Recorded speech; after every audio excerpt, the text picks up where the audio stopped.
I am not a social person. So if I lose contact with people for no reason, like for example, I had, I wouldn't say friends, like I had relations with people in the past. And as I wanted to become a religious person, I lost contact with them intentionally. And they're not bad people. They're Muslim, they pray. But I just wanted to improve myself, so I lost contact with them intentionally. So after a long time, they called me and like they keep telling me. Yes. That why don't you contact with, and I got my driver's license. And then I don't think it's a sin, because as far as I'm concerned, Prophet ﷺ said that لا يحل لمسلم أن يهجر أخاه فوق ثلاث. So I did not abandon you. I do not have any enmity towards you.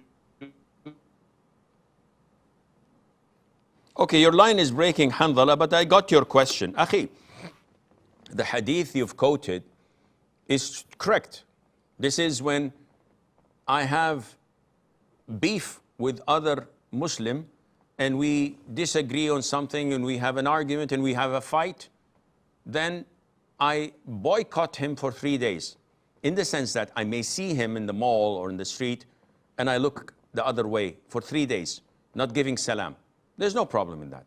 But after 3 days, if I see him on the 4th day, I have to initiate salam by saying assalamu alaikum, even if I still hate his guts. And he has to reply. And if he initiated the salam, I have to reply. This is mandatory. There's no choices. I have gazillion friends that I don't contact for 10 years, 20 years. Life is short and each and every one of us have lots of things to do. I have total respect and love for them, but I don't have time to see them. Is that okay? There's no problem. Imagine if someone calls me, would I hang up? Definitely not. Would I not pick up the call? Definitely not. If he invites me, would I attend? Maybe, depending on my schedule.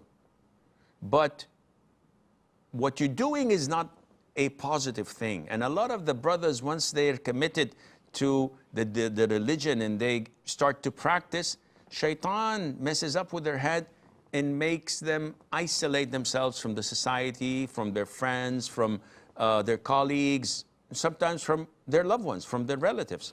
Why? I want to better myself. I want to elevate myself to a higher level. I want to be righteous and practicing and a student of knowledge.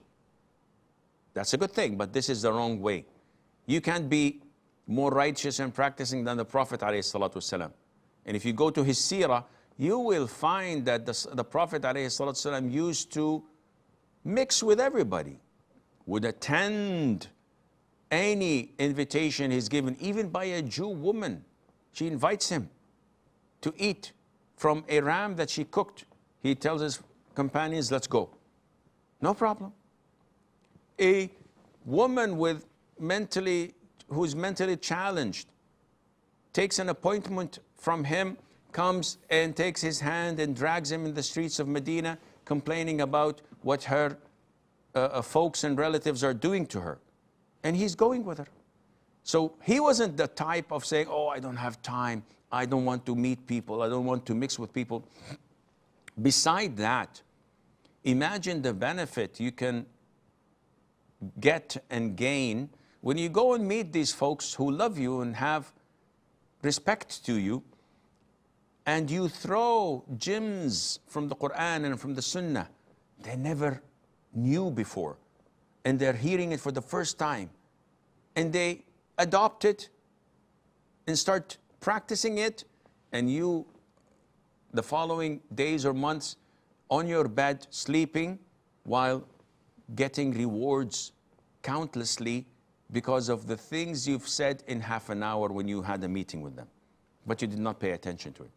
You're depriving yourself from a great source of reward. So I would highly advise to balance your time, to prioritize your relationships, and keep the bridges running and alive instead of burning all bridges with people, though you don't have any enmity or any grudges against them, but still people would like to see you every now and then.